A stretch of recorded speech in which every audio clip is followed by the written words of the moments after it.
Question number 14 पढ़ें जी, पढ़ें जी खुद।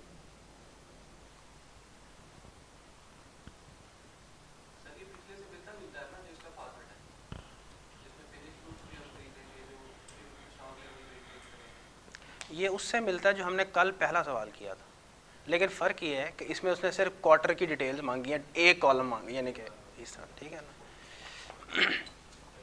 मंथ वाइज ऐसे डिटेल बनाने की ज़रूरत नहीं है।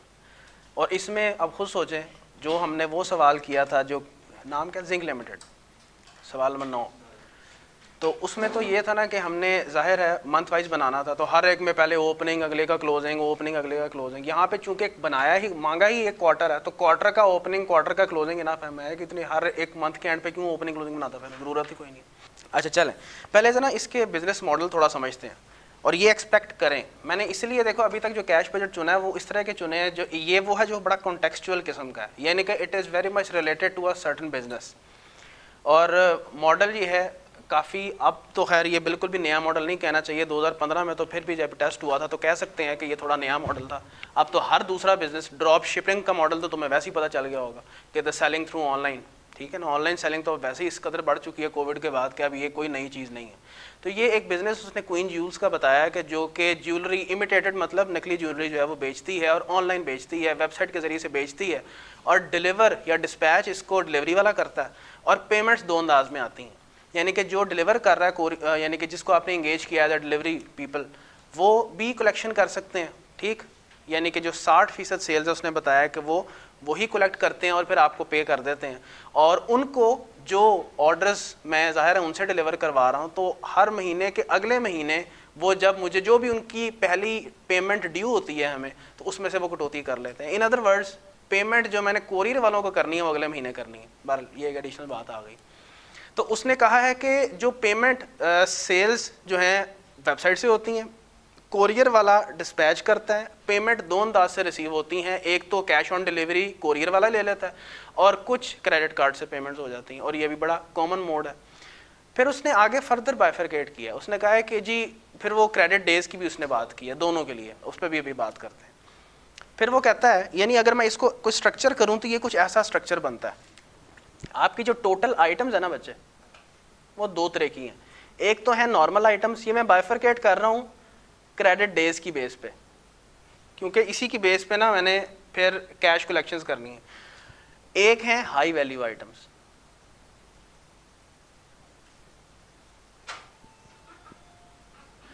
देखो जो नॉर्मल आइटम्स है ना वो कौन सी हैं, 60% भी मैं उसको नॉर्मल कह रहा हूँ, इवन जो तुम्हारी बाकी 40% बचती हैं उसका भी 75% वो भी नॉर्मल है। बाकी कौन सी हैं, high value items. High value items are just 25% of the 40%, ये को बनता है 10% मेरा ख्याल है। ये देखो ना, इधर से कैलकुलेट कर लेते हैं, 40% का 25%, और ये कितना बना 10%। तो वैसे बैलेंसिंग भी निकाल सकते हैं, अगर निकालना तो ऐसे स्ट्रेट भी निकाल लें, 60% प्लस जो आपका बाकी 40% है उसका 75, यहाँ से भी निकाल लें तो 90% बनता है। ये मैं क्यों कर रहा हूँ, ये जितनी भी सेल्स है ना, ये सर जी 7 डेज के क्रेडिट पे आपको रिसीव हो जाएंगी, ठीक। अभी मैं इस पर बात करता हूँ। और ये ऐसी हैं कि ये आपको एडवांस में इनकी पेमेंट रिसीव होगी, और एडवांस भी कितना, अभी इस पर बात करते हैं। और ज़रा थोड़ी स्टेटमेंट पढ़ें इसकी। अच्छा, advance payment through credit card, ये कॉन्सेप्ट क्रेडिट कार्ड का होता ही एडवांस में है। आप ये ना समझें कि ये सारी क्रेडिट कार्ड की जो पेमेंट्स हैं वो सारी ऐसे हैं कि आपने रिसीव कर लिया और फिर 15 दिनों बाद पे हुआ, वो सिर्फ हाई वैल्यू आइटम्स हैं। बाकी ये है कि जैसे ही पेमेंट रिसीव हुई उसी दिन डिस्पैच होगी और उसी दिन उसको रिसीव हो गई, ये मेंशन है इसके अंदर, ठीक है। यानी कि जो हमारी क्रेडिट कार्ड से एडवांस पेमेंट्स होती हैं other than high value items, उनका सिर्फ ये मामला है कि वो एडवांस में पेमेंट हो जाती हैं, लेकिन उसी जैसे ही पेमेंट रिसीव होती है उसी वक्त डिस्पैच होता है और कस्टमर को रिसीव हो जाती है। यहाँ पे उसने मेंशन किया है, ये देखो, अगर मैं सिर्फ हाई वैल्यू आइटम्स पढ़ रहा हूँ अभी, देखो, high value items which represent 25% of the sales through credit cards are dispatched after 15 days of the receipt of payment.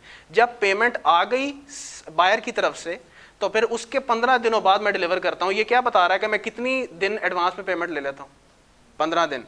ये इस मकसद के लिए उसने बताया है कि I receive the payment 15 days in advance. अच्छा, फिर कहता है कि all other dispatches are made immediately and delivered on the same day, यानी कि ठीक है, बाकी जो क्रेडिट कार्ड की पेमेंट्स होती हैं, जब रिसीव हुई मुझे पेमेंट क्रेडिट कार्ड से तो मैंने उसी दिन डिस्पैच कर दी और डिलीवर कर दी, वो हाई वैल्यू नहीं होती बस। अच्छा, उसके अलावा ये जो मैं बात कर रहा हूँ कि ये जितनी नॉर्मल आइटम्स है ना, ये सब 7 डेज पे हैं। और जरा इसको स्टडी करते हैं। कहता है cash collected by the courier is settled after 7 days, यानी कि जो 60% पेमेंट्स हैं ये उसकी बात हो रही है। यानी कि जब कोरियर वाला कैश कलेक्ट करता है तो वो 7 दिनों बाद मुझे प्रोवाइड कर देता है, यानी कि इसकी कैश कलेक्शन कब हो जाती है मुझे? 7 दिनों बाद। ठीक।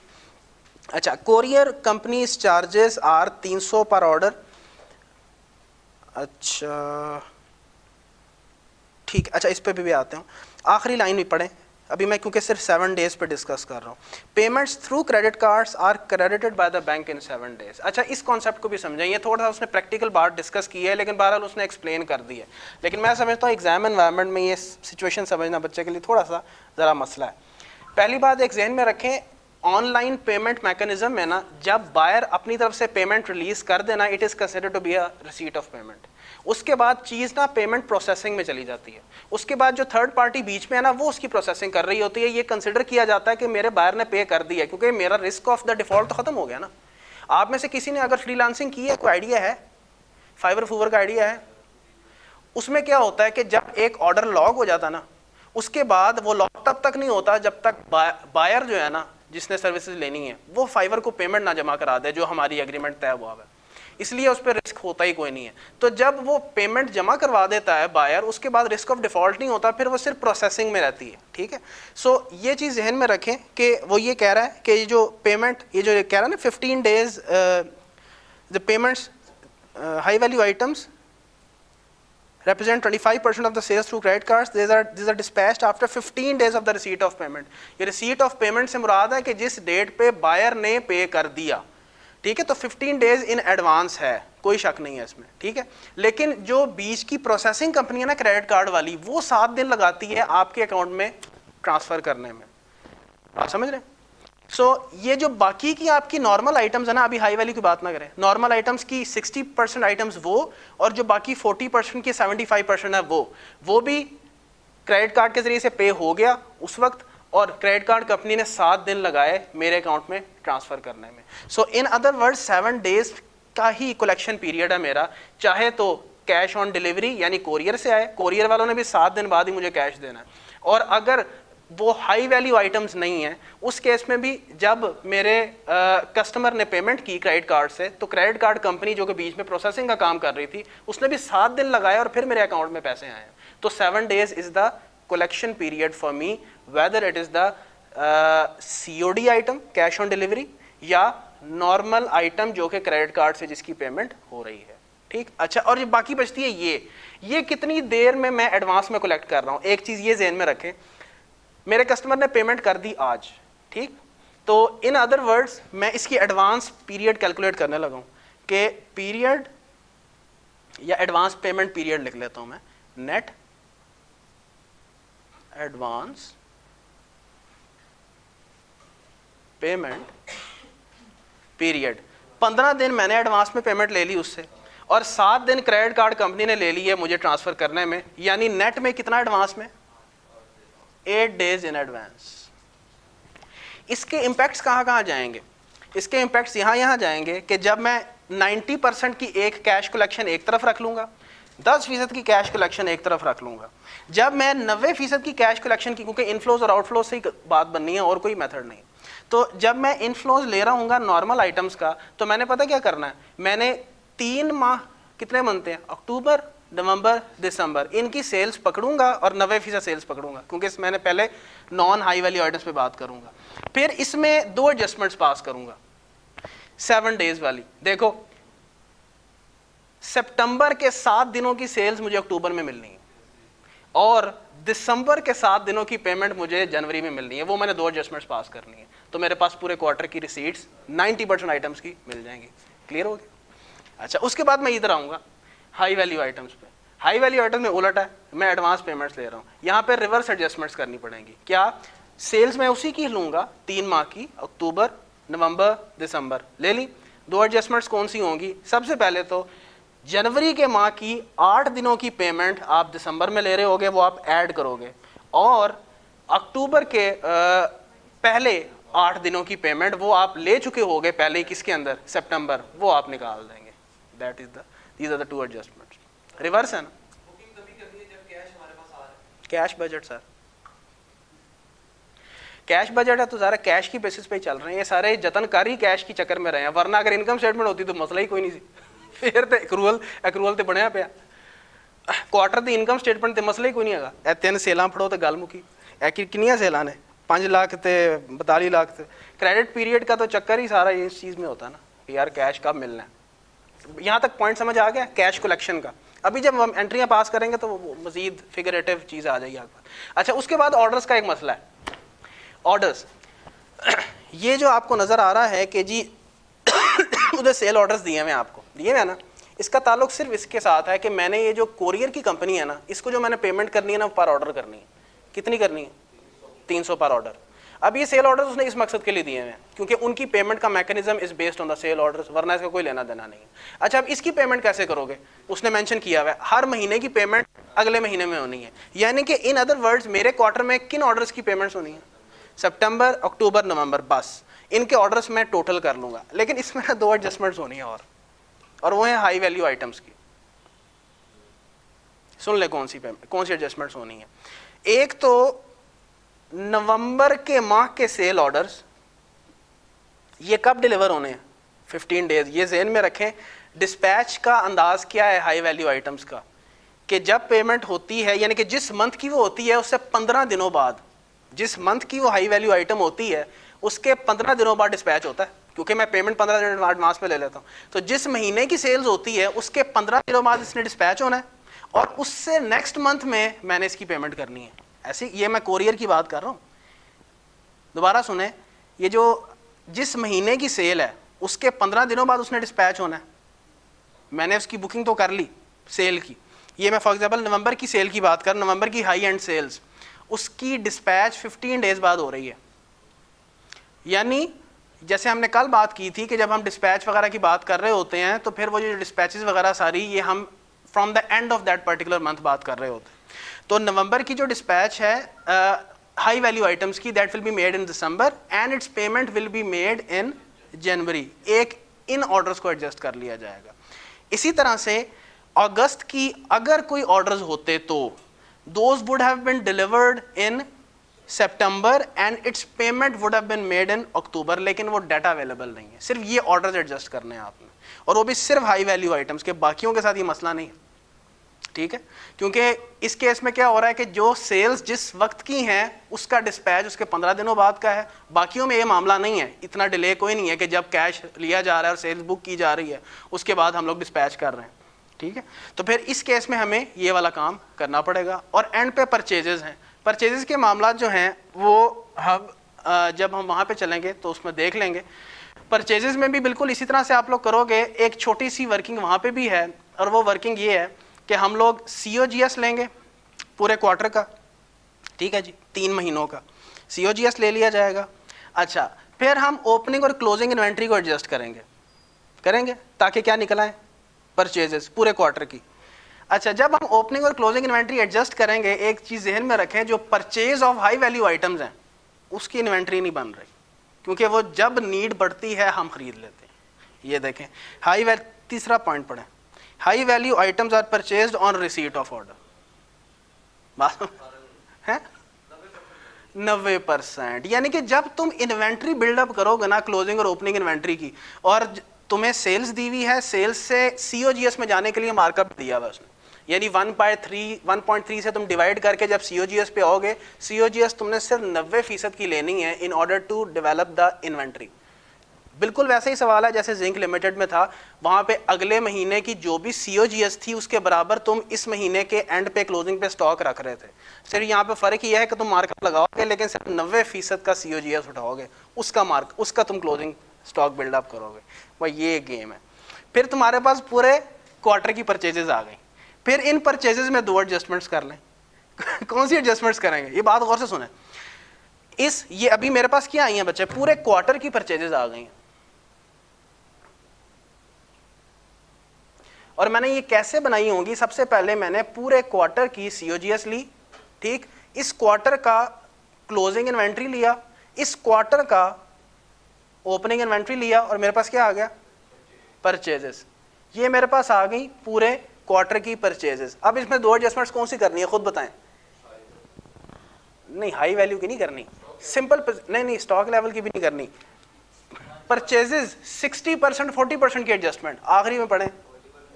हाँ, 40% परचेजेस उसी मंथ में हो जाती हैं, 60% परचेजेस नेक्स्ट मंथ में होती हैं। यानी कि मैं इसमें जब परचेजेस कैश परचेजेस लूंगा, पेमेंट अगेंस्ट द परचेजेस लूंगा, तो फिर उसकी एडजस्टमेंट पास करने के लिए मैं क्या करूंगा, सर जी सितंबर के माह की 60% पेमेंट इसमें ऐड करेंगे और दिसंबर के माह की 60% पेमेंट वो इसमें से निकालेंगे, क्योंकि दिसंबर के माह की 60% पेमेंट जनवरी में होनी है और सितंबर के माह की 60% पेमेंट इसमें रिसीव होनी है।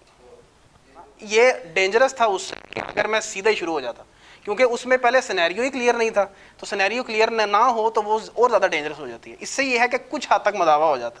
अगर मैं सारा सॉल्व करने के दौरान एक्सप्लेन करता तो मेरा ख्याल है वो ज़रा ज़्यादा औखी सिचुएशन होती है। तो मैंने इसमें जो एरियाज़ हैं कवर करने के लिए, वर्कआउट करने के लिए, वो मैंने पहले ओपन कर दी हैं। यानी क्वार्टर की पहले चीज़ें एज पर इनकम स्टेटमेंट ले लें और फिर as per cash basis adjust कर दें। इसको अगर मैं समराइज करूं तो कि फॉर एग्जांपल सेल्स की बात करो, पहले इस क्वार्टर की सेल्स ले लें और उसके बाद इसमें वो एडजस्टमेंट्स कर दें जो कि रिक्वायर्ड है in order to convert the same into cash collection. इसी तरह से परचेजेस पूरे इस क्वार्टर की ले लें, उसके बाद इसमें वो एडजस्टमेंट्स कर दें ताकि ये कन्वर्ट हो जाए into cash payments against the purchases, in other words. ठीक हो गया। और फिर बाकी एक चुन्नी मुन्नी सी आइटम बचती है, वो है जी सेलिंग एंड एडमिन। वो तो काफ़ी नहीं आएगा, वो तो कुछ भी नहीं है, वो तो बस है नहीं है। फिर इसी तरह से देखो उसने ओपनिंग का कैश बैलेंस तुम्हें दे दिया ताकि तुम इनफ्लोज और आउटफ्लोज एडजस्ट करो और क्लोजिंग बैलेंस कैलकुलेट कर लो। चलो जी यहाँ बिस्मिल्लाह करते हैं।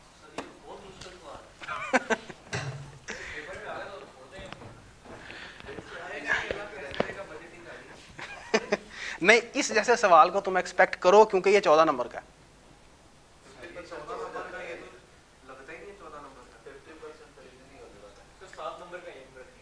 नहीं, 7 नंबर का कहाँ, 7 नंबर किस क्या टेस्ट होगा 7 नंबर? आप ये देखा करें कि जो prioritisation of going for the questions है ना, वो इंपॉर्टेंट होती है। बाज जिनकी ग्रिप पे चढ़ा होता है बजटिंग, वो पकड़ लेते हैं, उनको बाज़ औक़ात मसला हो जाता है। लेकिन again it's not hard and fast rule, मैं कभी इस पर पाबंदी नहीं लगाता। बाज़ लोग पहला, दूसरा या तीसरा सवाल भी बजटिंग का उठा लेते हैं डिपेंडिंग अपॉन का कैसा है। लेकिन ये 98% रिस्पॉन्स है मार्केट का, स्टूडेंट्स का, कि जब वो एग्जाम एनवायरनमेंट में बैठ के बजटिंग करता है ना तो उसका घंटा पार हो जाता है। और ये एवरेज है, ठीक है। ये ओपिनियन बताती है कि यार इसको एंड पे रखें। मैं क्योंकि होता ही है कि यार और इतना एरिया है आपके एग्जाम का कि जिसमें से तुम मार्क्स सिक्योर कर सकते हो। सो आखिरी अगर फॉर एग्जांपल तुम्हारे पास 15, 20, 25 मिनट बच गए हैं, जितना उतना कर लो। अब होगा पता क्या, अगर तुम्हें फॉर एग्जांपल बाज़ औक़ात ना जैसे सादिक लिमिटेड हो गया या कोई ऐसा सवाल जो तुम फॉर एग्जांपल पहले करके जा चुके हो, तो तुम्हें ना on the face of it देख के लगेगा यार ये मिलता जुलता, ये मैं कर लूँगा। भाई आपने तो अंदर कूद के देखा ही नहीं है। ये तो आप तब पता चलेगा कि जब आप उसकी वैल्यूज़ उठाएंगे, इसकी चीज़ें पढ़ेंगे, डिटेल में पढ़ेंगे, फिर पता चलता है कि ये ऐसा सवाल है कि, ठीक है ना। और ये बहुत दफ़ा ऐसे होता है, बच्चा देख के on the face of it समझ जाता है कि ऐसा है, लेकिन उसमें कम्प्लेक्सिटीज़ होती हैं। तो होता क्या है कि आप उठा लेते हैं। अब उसकी वजह से एक तो बाज़ औक़ात उसमें ये भी ज़रूरी नहीं होता कि आप 100% सही कर जाओ, सबसे पहली बात, ठीक। और उसके अलावा टाइम भी आपका ज़रूरत से ज़्यादा लग जाता है। ये प्रेशर बिल्ड कर देता है आपके ऊपर for the remaining time left and for the remaining questions that are left in the exam. तो वो इसी चीज़ से तो हमने अपने आप को बचाना है कि विदाउट एनी रीज़न एक पैनिक क्रिएट करे एक चीज़, यार उसमें क्यों जाएँ हम। तो मैं चाहे कैफ 8 का बच्चा था, चाहे आप हैं, मैं आपको भी यही रेकमेंड करूँगा, इवन उनको भी ये कहता था बजटिंग एंड पे रखें, ठीक है जी। टाइम वैल्यू ऑफ मनी ऐसा नहीं होता। अच्छा वैसे इसके अंदर फ्लेवर्स मिलते हैं टाइम वैल्यू ऑफ मनी के, खुद सोचो ज़रा। ऑल तो बहुत ज़्यादा नहीं, लेकिन टू सम एक्सटेंट कह सकते हैं कि इसमें थोड़ा फ्लेवर है, लेकिन उसमें इस लेवल की टेक्निकलिटी नहीं होती। इसमें ज़्यादा फ्लेवर कॉस्ट अकाउंटिंग का है, ठीक है ना। तो ये रिकमेंडेशन मेरी तरफ से तो आप रखिएगा जहन में कि इसको एंड पे रखें।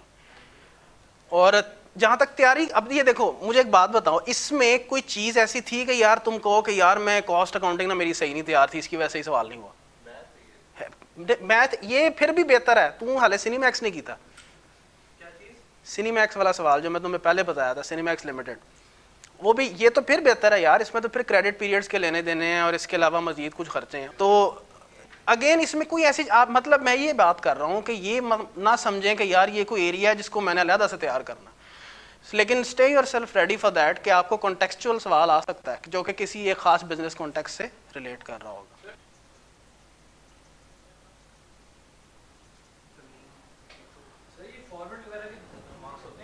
जी sir.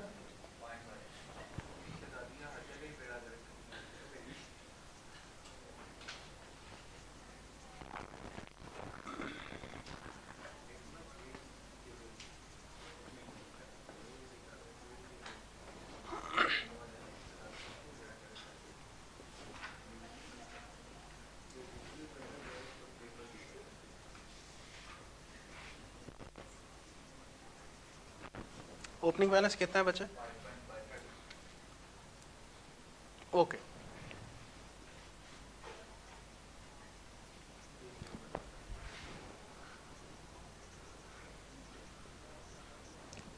Ji.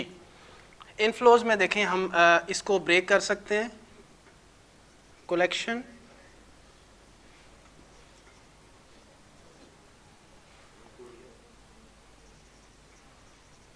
From normal items. Normal item से मुराद अब मेरे यहाँ पे ये है कि other than high value items, यानी कि यहाँ पे अगर लिखना है तो 90% आप लिख लें अपनी याद दहानी के लिए, ठीक है। इसमें आप एडजस्टमेंट्स पास कर लें, यानी कि पहले मैं टोटल वैल्यूज़ ले लूँगा, उसके बाद एडजस्टमेंट्स पास कर लेंगे। इसी तरह से आपके आ जाएगी बच्चे कलेक्शन,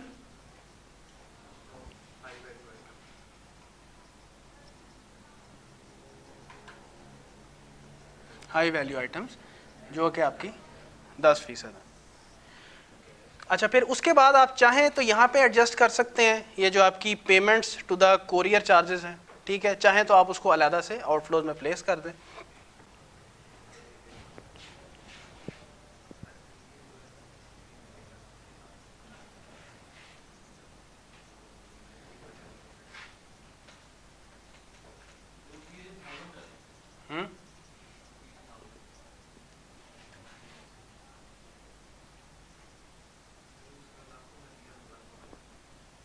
तो कोरियर कंपनी है, और कौन सा खर्चा है इसके अलावा मेरा ख्याल है?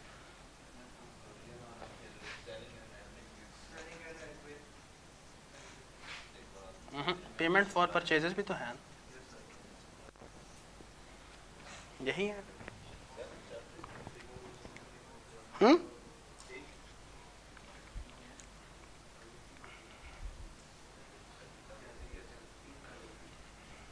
चलो जी, बैंक चार्जेस नहीं दिए मैंने, चले सर कोई बात नहीं।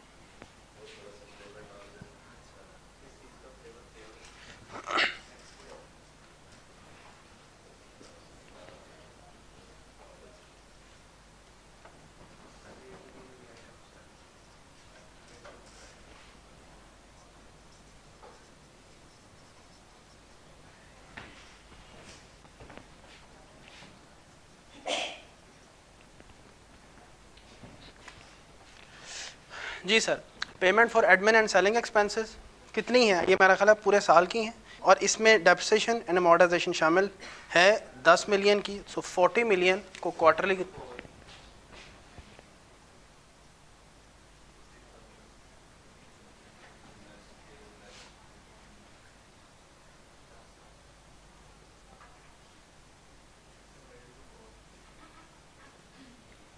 कितना है? 10। ठीक है जी, ओके। चलें जी, collection from the normal items जो कि 90% है। जी सर, अक्टूबर, नवंबर और दिसंबर ये आपकी सेल्स कितनी बनती है टोटल?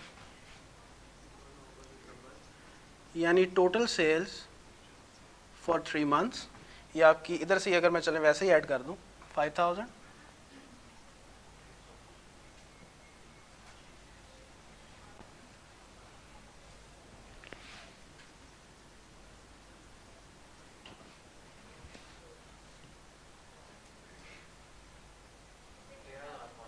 हैं 13.5 मिलियन। ओके अच्छा, अब ये देखें, ये वाली जो बात थी वो देखें, वहाँ हमने स्ट्रक्चर डेवलप किया था। ये जो नॉर्मल बचे आइटम्स हैं, ये 7 दिनों के डिले के बाद हमें कलेक्ट होती हैं, ऐसा ही है ना। सो इन अदर वर्ड्स इसके अंदर मुझे अब क्या एडजस्टमेंट करनी है, मैंने तो ये सारी सेल्स को समझ लिया कि जैसे ये मुझे रिसीव हो रही है क्वार्टर के अंदर, लेकिन ऐसा नहीं है, ठीक है ना। यानी कि होगा क्या कि सितंबर के महीने की जो सेल्स हैं, नॉर्मल सेल्स हैं, उनके 7 दिनों की पेमेंट मुझे इस क्वार्टर में रिसीव होगी, और दिसंबर के महीने की 7 दिनों की सेल्स की जो कैश कलेक्शन है वो मुझे अगले महीने में रिसीव होनी है। तो ये दो एडजस्ट कर लें। ऐड क्या होगा, सितंबर के माह के 7 दिनों की सेल्स, एग्री करते हैं, ऐड सितंबर मंथ सेल्स फॉर 7 डेज, और लेस क्या कर देंगे, दिसंबर मंथ की सेल्स फॉर 7 डेज, ठीक। तो चलें एडजस्ट करते हैं, कैसे करेंगे।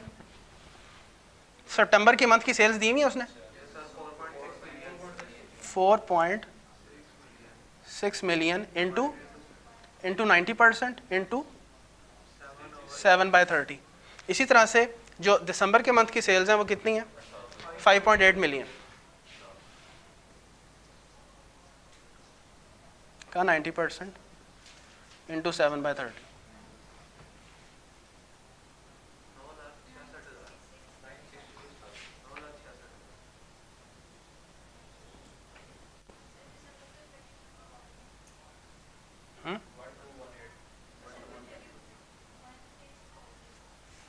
बच्चा 365 डेज नहीं ले रहा ना, क्योंकि उसने मेंशन किया हुआ, और जब नहीं मेंशन किया होता तो 360 डेज नॉर्मल होते हैं, हर महीना 30 का लेते हैं।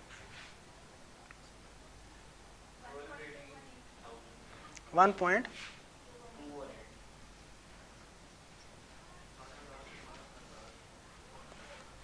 चलें इकट्ठा ही एंड पे टोटल इनफ्लोज हम कर लेंगे। चलें इसी तरह से collections from high value items कर लेते हैं। टोटल सेल्स फॉर 3 मंथ्स, बिल्कुल इसी तरह से 5,000 प्लस 4,200 प्लस 5,800 का 10% है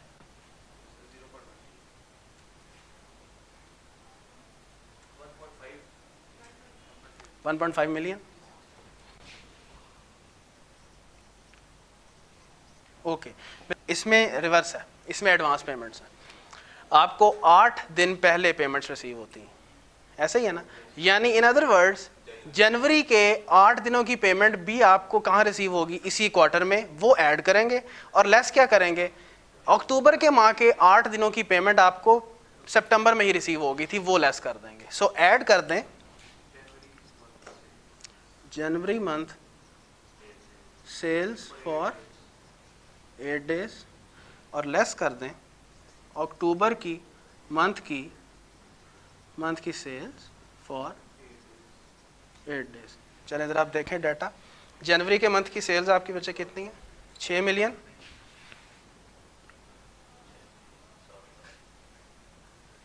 6 मिलियन का 10% इंटू 8/30, और इसी तरह जो आपके अक्टूबर हैं 5 मिलियन,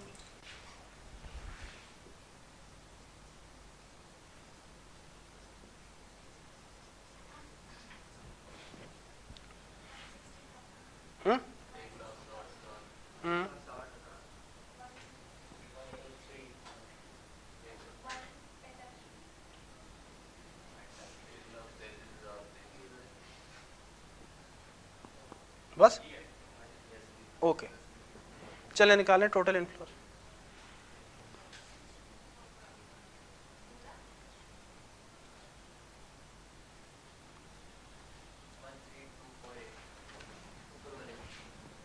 नहीं बच्चे ये बता दें बस, टोटल इनफ्लोज बताओ।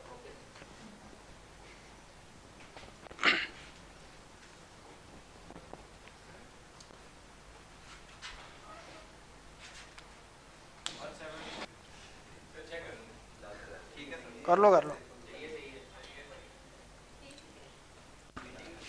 ओके। चलें जी, पेमेंट्स टू कोरियर कंपनी। तो इसके लिए हम क्या करते हैं, ऑर्डर्स पहले देख लेते हैं, लेकिन ऑर्डर्स में एडजस्टमेंट पास करनी पड़ेगी। मल्टीप्लाई तो सिंपल सा काम है, 300 से ज़रूरत देनी है, ठीक है, लेकिन ऑर्डर्स देख लेते हैं। आपके टोटल ऑर्डर्स कितने हैं, नेट ऑर्डर्स इनटू रेट, और रेट है तुम्हारा 300, और ऑर्डर्स को वर्किंग में ले जाते हैं।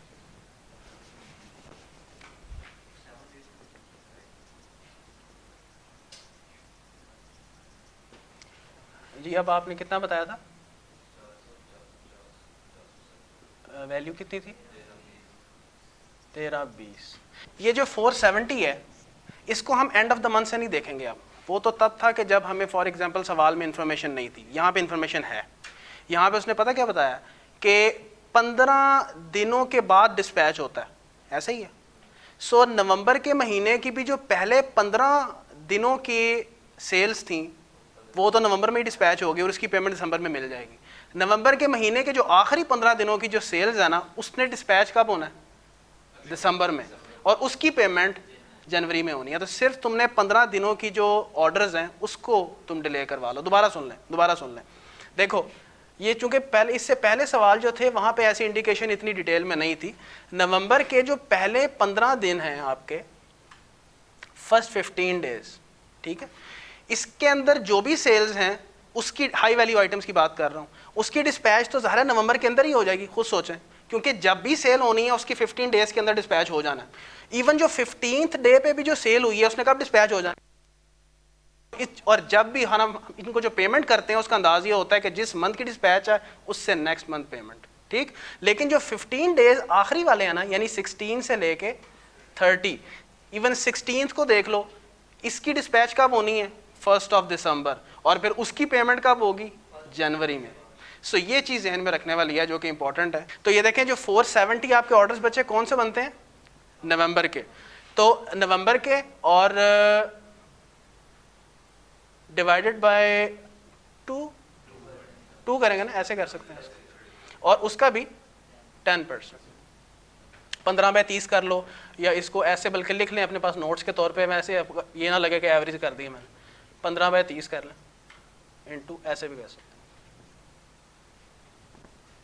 चलो ये ऑर्डर एडजस्ट कर दें, क्योंकि इनको पेमेंट पर ऑर्डर बेसिस पे होनी है। बताओ जी नेट ऑर्डर्स कितने हैं, और फिर वही बात, अगस्त के जो आखिरी 15 दिनों के ऑर्डर्स थे, अगस्त के भी आखिरी 15 दिनों के ऑर्डर्स वो डिस्पैच होने थे सितंबर में और उनकी पेमेंट होनी थी अक्टूबर में, लेकिन डाटा नहीं। चलें बताएं नेट ऑर्डर्स 1296 लें सर, नेट ऑर्डर्स आर 1296 और वैल्यू बताएं।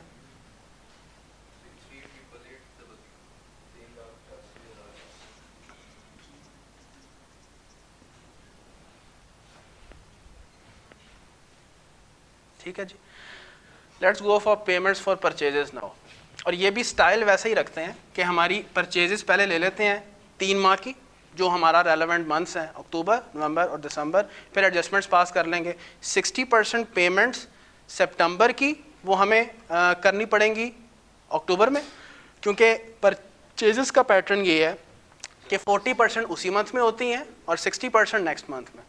तो सितंबर के मंथ की 60% जो परचेजेस की पेमेंट्स हैं वो आपकी अक्टूबर में होंगी, और दिसंबर की 60% पेमेंट्स जो हैं वो आपकी जनवरी में होंगी। So first of all let's take the total purchase value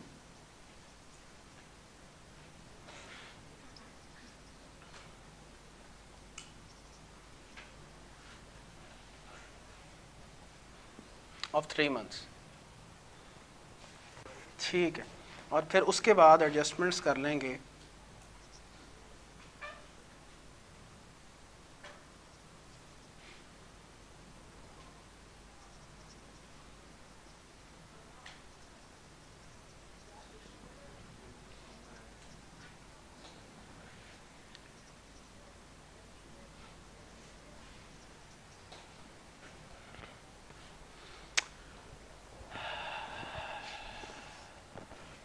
ठीक है जी, लेकिन ये अगेन मुझे इसके लिए पहले वर्किंग परफॉर्म करनी पड़ेगी, ऐसा ही है ना।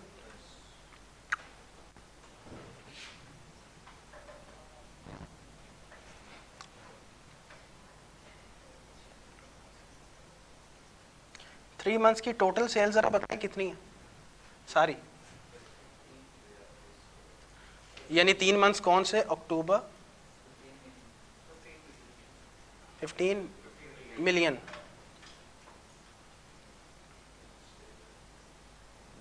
ओके। इससे सबसे पहले COGS निकालें, अगर ये A है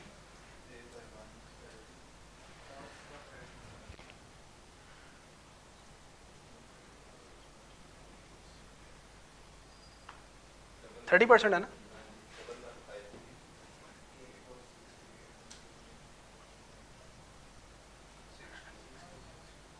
अच्छा,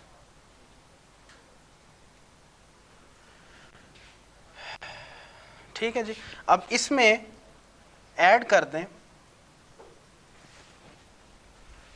क्लोजिंग इन्वेंट्री, और किस क्लोजिंग इन्वेंट्री कौन सी? दिसंबर 31 की, और लेस कर दें ओपनिंग इन्वेंट्री यानी कि 1 अक्टूबर की। सो उसके बाद मेरे पास आ जाएगा purchases for the entire quarter. Agree करते हैं? चलें, अब ज़रा इसकी थोड़ी सी वर्किंग देख लें, ये ज़रा इंपॉर्टेंट है। क्लोजिंग इन्वेंट्री ये जो मेरे पास आ रही है, इसके बारे में इसने क्या बताया हुआ है? 25% ऑफ सेल्स से मुराद अगेन ये वही वाली सवाल कॉस्ट ऑफ सेल्स है, यानी कि जो अगले माह की कॉस्ट ऑफ सेल्स होगी, यानी कि जनवरी की जो कॉस्ट ऑफ सेल्स है उसका 25%। लेकिन मैं कौन सी कॉस्ट ऑफ सेल्स लूँगा? 90%, क्योंकि इन्वेंट्री जो बिल्डअप हो रही है वो हाई वैल्यू आइटम्स की बिल्डअप नहीं हो रही, वो सिर्फ किसकी बिल्डअप हो रही है? Other than high value items की। तो पहले तो ये देखो कि जनवरी की सेल्स कितनी है, इसको चलो प्रॉपर वर्किंग से करते हैं। जैन सेल्स कितना बताया? 6 मिलियन, और अकॉर्डिंगली अगर मैं क्लोजिंग इन्वेंट्री निकालना चाहता हूं तो मैं कह सकता हूं कि 6 मिलियन की 90% वैल्यू यूज की ओवर 1.3 उसका 25%। This is the closing inventory at December 31। Agree करते? दोबारा देख लें, यही क्लोजिंग इन्वेंट्री एट दिसंबर 31 कैसे निकली? अगला माह अगली जो आपकी जो मंथ की पेमेंट है, सेल्स की वैल्यू है 6 मिलियन, उसको पहले COGS बनाएं, तो उसको COGS बनाने के लिए मैंने 1.3 से डिवाइड किया, लेकिन मैंने 90% वैल्यू ली, क्योंकि इन्वेंट्री सेल बिल्ड किसके लिए हो रही है? हाई वैल्यू के लिए। और इन्वेंट्री कितने % ऑफ द COGS होगी? 25%। एग्रीड? वैल्यू बताएं।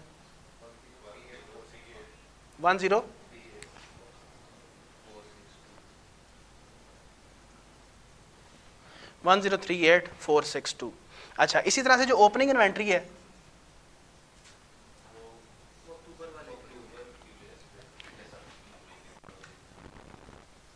तो अक्टूबर की सेल्स कितनी है?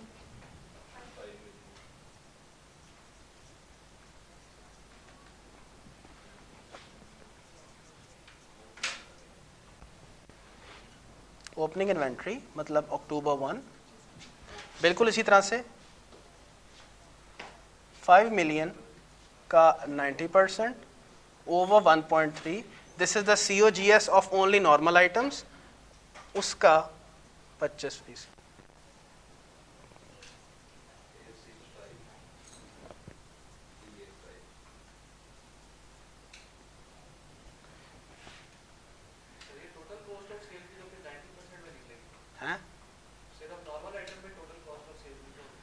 सर 10% वो है जो मैं खरीदता हूँ और ऐसे ही बेच देता हूँ, वो कॉस्ट ऑफ सेल उसकी सीधी सीधी निकल जाएगी ना, उसकी इन्वेंट्री नहीं बिल्डअप होगी, बस ये फ़र्क है। बाकी जो है उसकी इन्वेंट्री बिल्डअप करता हूँ, बेसिक कॉस्ट अकाउंटिंग का कॉन्सेप्ट, बल्कि तुम पढ़ के भी आए हो। जो तुमने 2 सवाल किए थे नियो हार्डवेयर वाला, कि कुछ ऐसी चीज़ें हैं जो कि मैं इन हाउस मैन्युफैक्चर नहीं कर रहा, वो मार्केट से ही खरीद रहा हूँ, तो उसको मार्केट से ख़रीदने की कॉस्ट COGS में है और सेल्स में उसकी सेल्स रेवेन्यू बुक हो गई। इसी तरह से जो बेड शीट्स वाला और लॉक्स वाला भी मामला था, लॉक्स कुछ तुम बाजार से खरीद रहे थे, कुछ घर में बना रहे थे, जो घर में बना रहे थे उसकी इन्वेंट्री भी बिल्डअप हो रही थी, क्लोजिंग स्टॉक में जा रहा था, लेकिन जो बाहर से खरीद के आगे बेच रहे थे वो भी COGS में आ रहा था, लेकिन वो डायरेक्ट परचेज और ऊपर से उसकी सेल बुक। सो COGS में तो cost of all the goods that have been sold वो आएगी, वो जो इन्वेंट्री कर रहे हैं वो भी, वो जो कि इन्वेंट्री नहीं कर रहे वो भी। ठीक, चलो यहाँ वैल्यूज पुट करते हैं।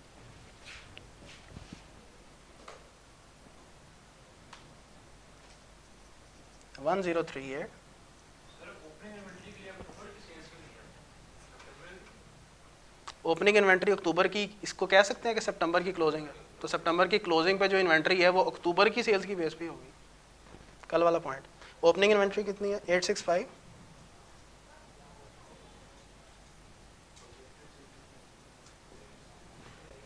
परचेजेस निकालें पूरे क्वार्टर की।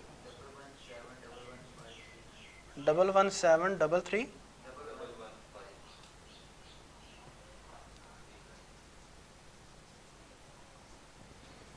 ठीक है जी, ठीक वैल्यू है। चलें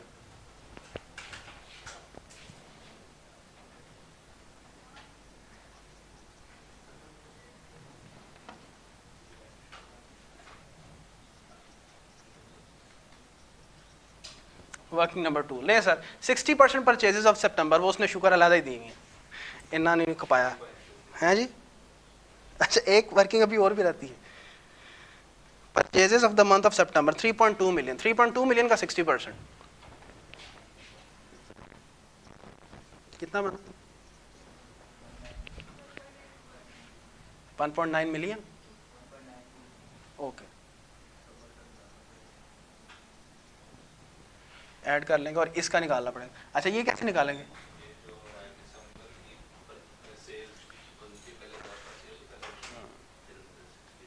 एग्जैक्टली बिल्कुल उसका भी वैसे ही परचेज लिख लेगी जैसे हम लोग पूरे क्वार्टर की निकाल के आए हैं, तो दिसंबर के मंथ की भी वैसे ही परचेजेस निकल सकती हैं। एग्जैक्टली नवंबर का क्लोजिंग, दिसंबर का क्लोजिंग और दिसंबर की ही कॉस्ट ऑफ सेल्स। और मज़े की बात दिसंबर की क्लोजिंग मेरे पास पहले ही कैलकुलेटेड है, सिर्फ नवंबर की क्लोजिंग रह गई है, उससे मेरे पास क्या आ जाएंगे purchases for the month of December, उसका 60% निकाल देंगे हैं जी। चलो ये वर्किंग जो है ना अलहदा कर लेते हैं।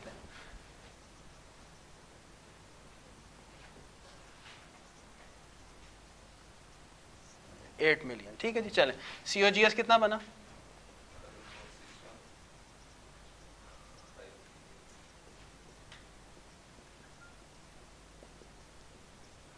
4461538। अच्छा ये जो दिसंबर के मंथ का क्लोजिंग इन्वेंट्री है ये तो वही है दिसंबर की जो कि मैं पहले निकाल चुका हूँ। वो कितनी है जी? 1038462। ये तुम रेफरेंस दे सकते हो वर्किंग नंबर 2। ठीक है जी, ये नहीं निकालेंगे, चलो कोई नहीं। ओपनिंग इन्वेंट्री, ओपनिंग इन्वेंट्री से बच्चे क्या मुराद है? दिसंबर फर्स्ट यानी नवंबर एंड। तो ये तुम डायरेक्टली भी निकाल सकते हो। ये किस महीने की COGS की बेस पे निकला होगा? दिसंबर। दिसंबर की बेस पे नवंबर एंड का बैलेंस निकलता है। तो आए जरा डायरेक्टली कर लेते हैं। दिसंबर की सेल्स कितनी है? 5.8 मिलियन। अगेन मैंने सिर्फ हाई वैल्यू आइटम्स पकड़ी हैं, सॉरी हाई वैल्यू आइटम्स निकाल दिए 90%, फिर मार्कअप एडजस्ट किया, COGS आ गया और फिर इसकी इन्वेंट्री 25%।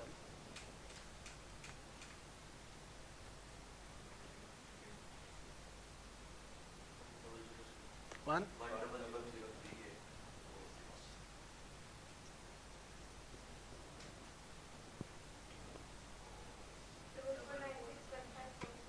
4496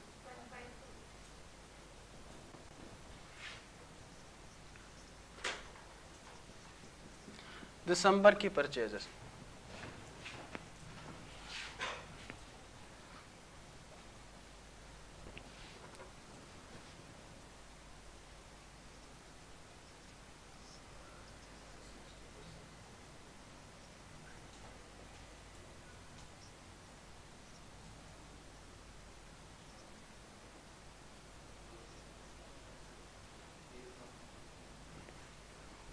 क्या वैल्यू है इसका? 60%।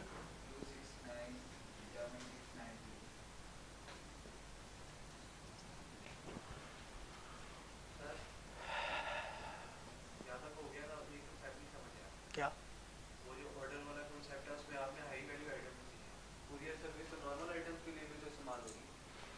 नॉर्मल आइटम एडवांस में है ही नहीं, वो तो जब पेमेंट आई साथ ही डिलीवर हो गया, उसमें तो ये मसला है ही नहीं डिले वाला कि जब पेमेंट होती है उसे डिले में डिस्पैच होता, सिर्फ मसला ही हाई वैल्यू आइटम्स का।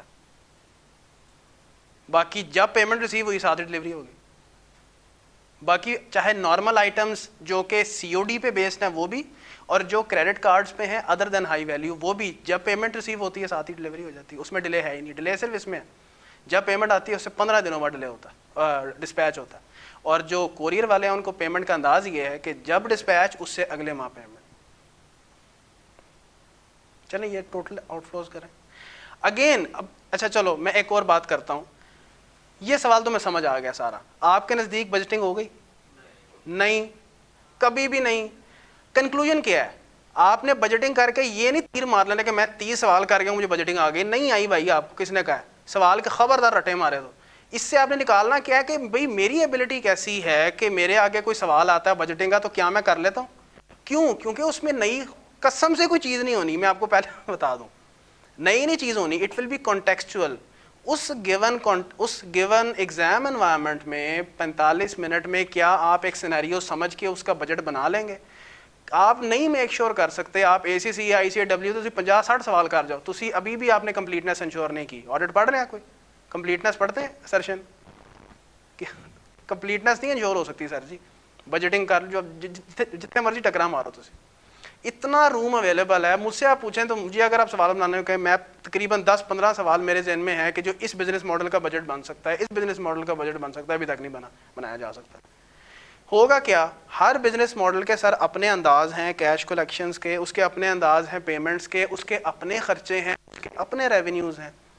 तो आपको जो चैलेंज आना है वो ये आना है कि उस रेस्ट्रिक्टेड टाइम में समझ के रिस्पॉन्ड करना कि आपको आता है या नहीं आता। This is the main challenge. सवाल पे ग्रिप डालना कोई बड़ी बात नहीं है।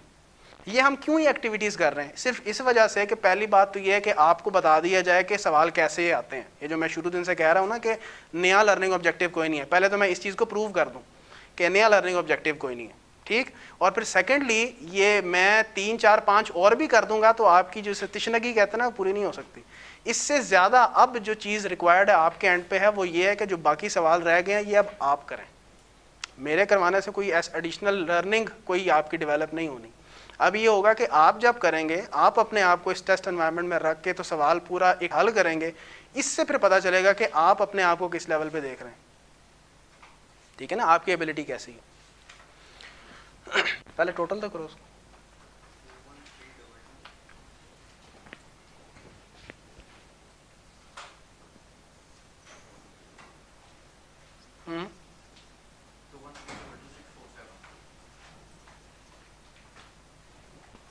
चलो A + B - C 1047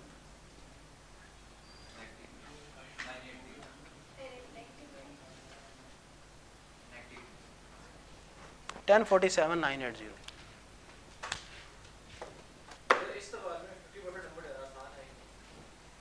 देखो पेमेंट प्लान जो है और रिसीट प्लान वही सारी गेम रखती थी इस सवाल के अंदर।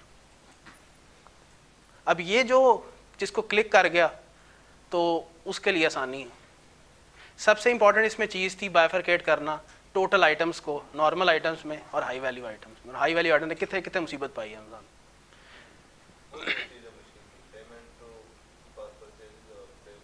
पेमेंट फॉर परचेजेस चैलेंजिंग है कोरियर्स का। अब अगेन देखो कोरियर का, अब अगेन एक बात है, कोरियर फॉर एग्जांपल तुम इन किधर गया, ये 3 ऑर्डर्स है ना, इसको तुम अगर रेट से मल्टीप्लाई करके भी निकालोगे तो फॉर एग्जांपल अगर इसके 3 मार्क्स है तो 1.5 2 ले लोगे। सिर्फ एक एडजस्टमेंट ही नहीं तुमने पास की ना ये वाली।